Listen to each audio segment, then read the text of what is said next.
माहूरगडच्या श्री दत्त शिखर संस्थेचे अधिष्ठान आणि दत्त भक्तांचे श्रद्धास्थान असलेले परमपूज्य मधुसूदन भारती महाराज हे वयाच्या 95व्या वर्षी ब्रह्मलीन झाले। 3.5 शक्तिपीठांपैकी एक असलेल्या माहूरगड येथील श्री दत्त शिखर संस्थानचे महंत परमपूज्य मधुसूदन भारती महाराज 4 एप्रिल रोजी सायंकाळी ब्रह्मलीन झाले। गेल्या काही दिवसांपासून त्यांनी प्रयोपवेशन स्वीकारून देहत्यागाचा संकल्प केला होता। अत्यंत शांत आणि समाधानी अवस्थेत त्यांनी इहलोकाचा निरोप घेतल्याची माहिती आहे।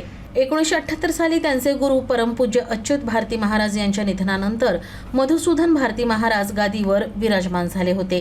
तब्बल 48 वर्ष त्यांनी संस्थानाची धुरा सांभाळत भक्तांमध्ये आध्यात्मिक कार्य केलं।